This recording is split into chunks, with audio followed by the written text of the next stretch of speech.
بسم اللہ الرحمن الرحیم والشمس وضحاها۔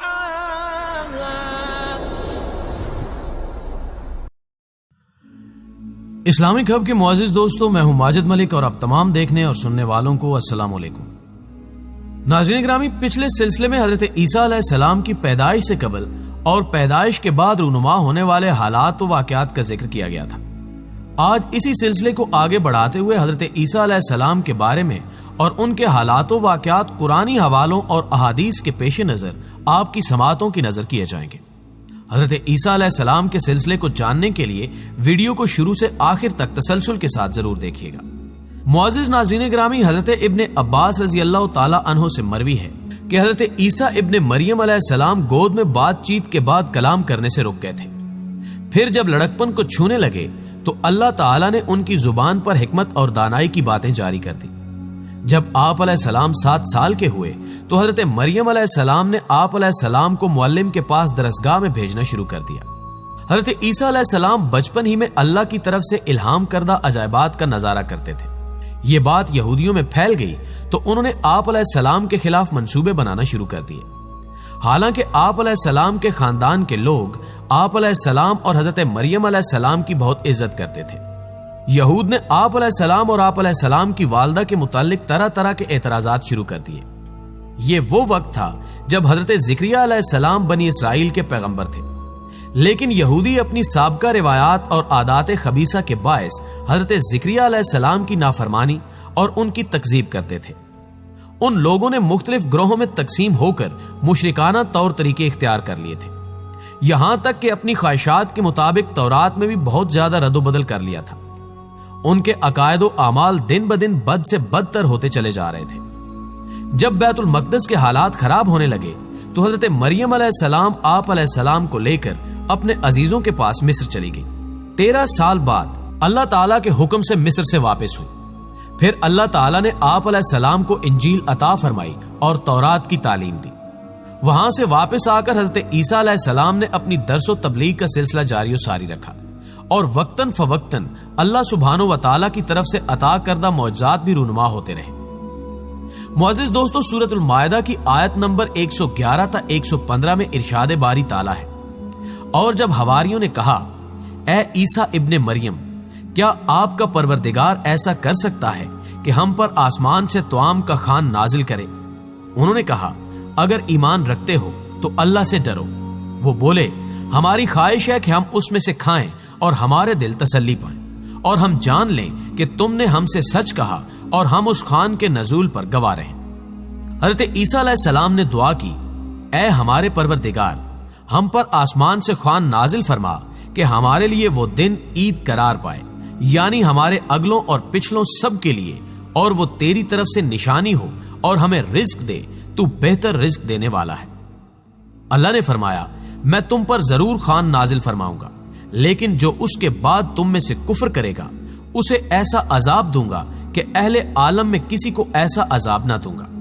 ان آیات مبارکہ میں خوان یا طعام کے لیے معدہ کا لفظ استعمال ہوا ہے۔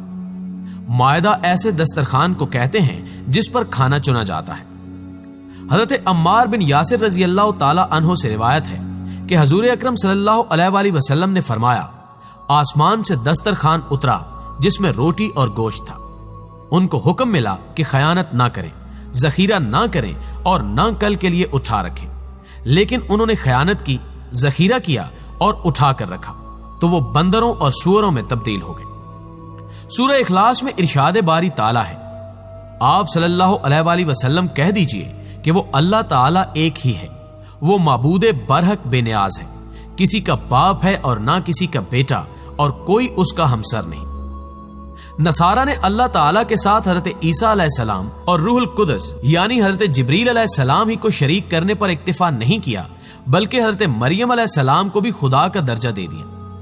دراصل نصارہ بھی یہودیوں کی طرح مختلف فرقوں میں تقسیم ہو گئے تھے۔ اس وقت ان میں 3 فرقے تھے، ایک کستوریا جو حضرت عیسیٰ علیہ السلام کو خدا کا بیٹا کہتا تھا، دوسرا یعقوبیہ جو حضرت عیسیٰ علیہ السلام کو خدا کے ساتھ متحد مانتے تھے، تیسرا ملکانیہ جو حضرت عیسیٰ علیہ السلام کو 3 خداؤں میں سے ایک مانتے تھے۔ मुअज़्ज़िज़ नाज़रीन ग्रामी, नज़ूल कुरान के वक्त भी नसारा फिरकों में तकसीम थे। उनका अकीदा 3 अलग अलग असूलों पर मबनी था। एक फिरका कहता था कि मसीह ऐन खुदा हैं और खुदा ही बशक्ल मसीह दुनिया में उतरा। दूसरे फिरके का कहना था कि मसीह इब्नुल्लाह हैं और तीसरा फिरका दावा करता था कि वहदत का राज 3 में पोशीदा है, यानी बाप, बेटा और मरियम। इस जमात में भी 2 गिरोह थे। दूसरा गिरोह हजरत मरियम अलैहिस्सलाम की जगह रूहुल कुदस को शामिल करता था। गर्ज वो हजरत मसीह को सालिस सुलासा तस्लीम करते थे।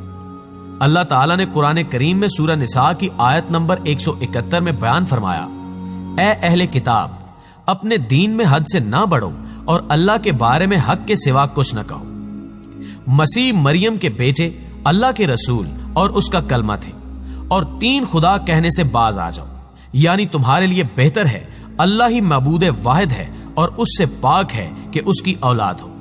जो कुछ जमीन आसमानों में है सब उसी का है और अल्लाह कारसाज है। सूरतुल मायदा की आयत नंबर 17 में इरशाद बारी ताला है, यकीनन वो लोग काफिर हो गए जिन्होंने कहा मसीह इब्ने मरियम ही अल्लाह है।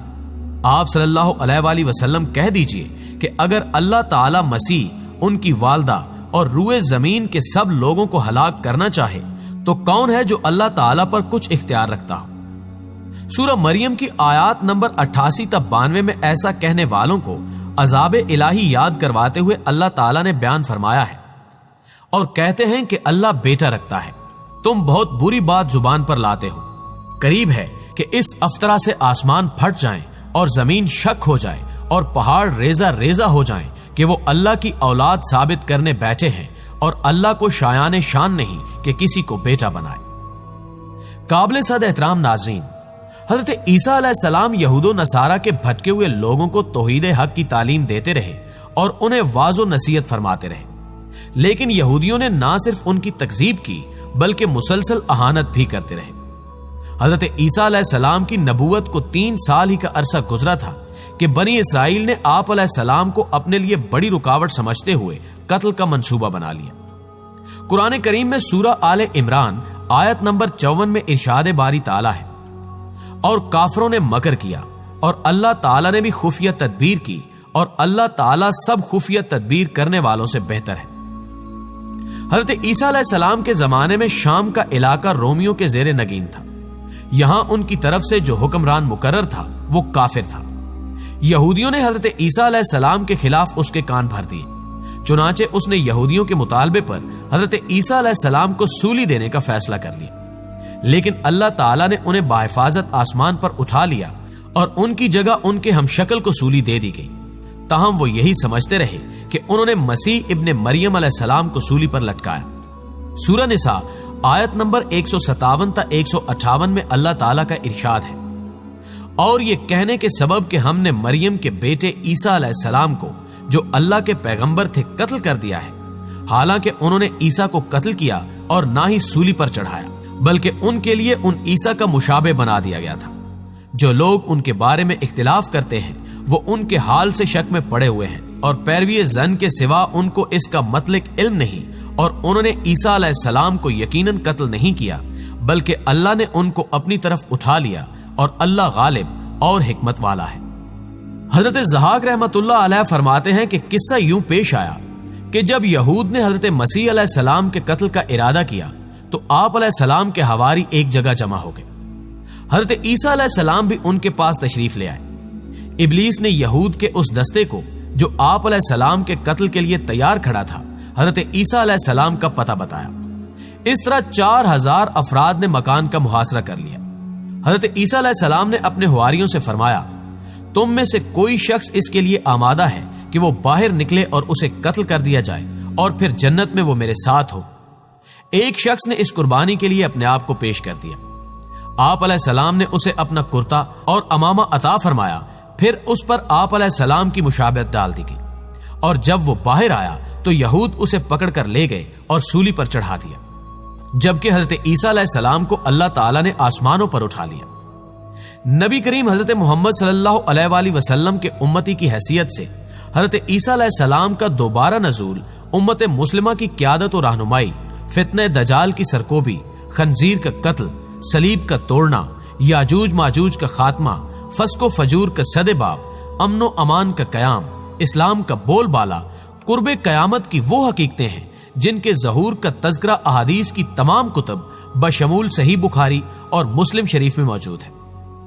इमाम इब्न कसीर रहमतुल्लाह अलैह फरमाते हैं कि इन अहादीस के रावियान में हजरत अबू हुरैरा रजी अल्लाह ताला अन्हु, हजरत अब्दुल्ला बिन मसूद रजी अल्लाह ताला अन्हु समेत दीगर सहाबा कराम शामिल हैं।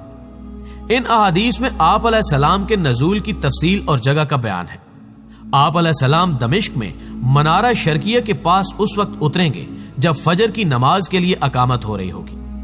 उनके दौर में सब मुसलमान हो जाएंगे। दजाल का कत्ल भी आप अलैहिस्सलाम के हाथों होगा और याजूज माजूज का ज़हूर और फसाद भी आप अलैहिस्सलाम की मौजूदगी में होगा। बिल आखिर आप अलैहिस्सलाम ही की बद्दुआ से उनकी हलाकत होगी। इस्लामिक हब के मुअज़्ज़िज़ दोस्तों, हजूर नबी करीम सल्लल्लाहु अलैहि वसल्लम ने फरमाया, कसम है उस जात की जिसके हाथ में मेरी जान है, जरूर एक वक्त ऐसा आएगा कि तुम में इब्ने मरियम हाकिम और आदिल बनकर नाजिल होंगे। वो सलीब तोड़ देंगे, खिंजीर को कत्ल करेंगे, जिजिया उठा देंगे और माल की इतनी बहुतात हो जाएगी कि कोई उसे कबूल करने वाला नहीं होगा, यानी सदका और खैरात लेने वाला कोई नहीं होगा, हत्ता कि एक सजदा दुनिया और माफिया से बेहतर होगा। सूरह आले इमरान की आयत नंबर 55 में अल्लाह अज़्ज़ व जल ने अपने रसूल हजरत ईसा इब्ने मरियम से 5 वादे फरमाए। सबसे पहला वादा यह था कि उनकी मौत यहूदियों के हाथों कत्ल के जरिए नहीं होगी, बल्कि तबई तौर पर वक्त मुकर्रा पर होगी, और यकीनन वो वक्त कयामत के नजदीक आएगा जब हजरत ईसा अलैहिस्सलाम आसमान से जमीन पर नाजिल होंगे। दूसरा वादा आलम बाला की तरफ उठा लेने का है, यह उसी वक्त पूरा कर दिया गया। तीसरा वादा उन्हें दुश्मनों की तोहमतों से पाक करने का था, वो इस तरह पूरा हुआ कि नबी करीम सल्लल्लाहु अलैहि वसल्लम तशरीफ लाए और यहूद के सब इल्जामात की तरदीद कर दी। चौथा वादा आप अलैहिस्सलाम के ताबेदारों को आप अलैहिस्सलाम के मुनकरीन पर कयामत तक गालिब रखने का था। चुनाचे तारीख गवाह है कि नसारा और मुसलमान गालिब रहे और उन्हीं की हुकूमतें दुनिया में कायम हुई और रहेंगी। पांचवां वादा कयामत के रोज उन मजहबी इख्तिलाफात का फैसला फरमाने का है जो आप अलैहिस्सलाम से मुताल्लिक है। हज़रत अबू हुरैरा रज़ी अल्लाह ताला अन्हु से रिवायत है कि रसूल अकरम सल्लल्लाहु अलैहि वसल्लम ने फरमाया, जिस रात मुझे आसमानों पर ले जाया गया तो मैंने हज़रत मूसा अलैहिस्सलाम से मुलाकात की। वो मुतहर्रक और जोशो जज्बात वाले थे, उनके बाल घुंघरियाले थे, गोया शनु कबीले के लोगों में से हो। मैंने हज़रत ईसा अलैहिस्सलाम से मुलाकात की। वो दरमियाने कद, सुर्खो सफेद चेहरे वाले थे और यूं लग रहे थे गोया गुसल खाने से नहाकर निकले हों। हजरत इब्राहीम अलैहिस्सलाम को देखा और मैं उनकी औलाद में सबसे ज्यादा उनसे मुशाबे हूं। सही बुखारी। मसनद अहमद में हजरत अबू हुरैरा रज़ी अल्लाह ताला अन्हु से मरवी है कि रसूल अकरम सल्लल्लाहु अलैहि वसल्लम ने फरमाया, दुनिया और आखिरत में ईसा इब्ने मरियम में सबसे ज्यादा करीब तर मैं हूं, क्योंकि हम दोनों के दरमियान कोई और नबी नहीं। जब वो उतरेंगे तुम उन्हें देखो तो पहचान लेना। दरमियाने कद के हामिल, मायल ब सुर्खी और सफेदी, भरे जिस्म वाले, गोया सर से पानी टपक रहा है, अगरचे तरी नीचे तक नहीं पहुंचती। वो तमाम उम्मतों को खत्म कर देंगे, हत्ता कि उनके जमाने में सिर्फ इस्लाम रह जाएगा और जमीन पर ऐसी खुशहाली, बरकत और अमन होगा कि ऊंट और शेर, चीते और गायें, भेड़ और बकरियां एक साथ चलेंगे। बच्चे बच्चियां सांपों के साथ खेलेंगे, एक दूसरे को कोई नुकसान नहीं पहुंचाएगा। जब तक अल्लाह ने चाहा यूं ही होता रहेगा। फिर हजरत ईसा अलैहिस्सलाम वफात फरमाएंगे तो मुसलमान उन पर नमाज पढ़कर उन्हें दफनाएंगे। मुअज़्ज़िज़ दोस्तों, एक रिवायत में है कि हजरत ईसा अलैहिस्सलाम 40 साल तक दुनिया में रहेंगे। आप अलैहिस्सलाम को रौज़ा अत्हर में दफनाया जाएगा, जहां एक कब्र की जगह बाकी है। मुफ्ती मोहम्मद शफी रहमतुल्लाह अलैह तहरीर फरमाते हैं कि कुरान करीम में अंबियाए कराम में सबसे ज्यादा जिक्र हजरत ईसा अलैहिस्सलाम का किया गया है। सूरह आले इमरान के 11वें रुकू में हक़ ताला ने अंबियाए साबकीन का जिक्र एक ही आयत में अजमलन करने पर इक्तिफा फरमाया। उसके बाद तकरीबन 3 रुकू और 22 आयात में हजरत ईसा अलैहिस्सलाम और उनके खानदान का जिक्र किया गया। हजरत ईसा अलैहिस्सलाम की नानी का जिक्र, उनकी नजर का बयान, वालदा की पैदाइश, उनका नाम, तरबियत का तफसीली जिक्र, हजरत ईसा अलैहिस्सलाम का बतन मादर में आना, फिर विलादत का मुफस्सिल हाल, विलादत के बाद मां ने क्या खाया पिया उसका जिक्र, अपने खानदान में बच्चे को लेकर आना, उनके तानो तशनी, नौमौलूद मसीह को बतौर मौजज़ा गोयाई अता होना, कौम को दावत देना, उनकी मुखालफत, हवारियों की इमदाद, यहूदियों का नरगा, जिंदा आसमान पर उठाया जाना वगैरह। फिर अहादीसे मुतवातरा में उनकी मजीद सिफात, शक्ल सूरत, हियत, लिबास वगैरह की पूरी तफसीलात। ये ऐसे हालात हैं कि कुरान और हदीस में किसी नबी और रसूल के हालात इतनी तफसील से बयान नहीं किए गए। मुअज़्ज़िज़ नाज़रीन ग्रामी, आज का ये सिलसिला यहाँ इख्तिताम पजीर हुआ चाहता है। हम पर उम्मीद हैं कि आपको हमारी ये वीडियोस पसंद आ रही हों। अगर आपको ये वीडियो पसंद आई है तो इसे लाइक करते हुए हमारी काफियों का सिला जरूर दीजिएगा और इस वीडियो को शेयर करके मुस्तरद इस्लामी मालूमात दोस्तों तक जरूर पहुंचाइएगा। जल्द हाजिर होते हैं एक नए सिलसिले के साथ। तब तक के लिए हमारा और आपका अल्लाह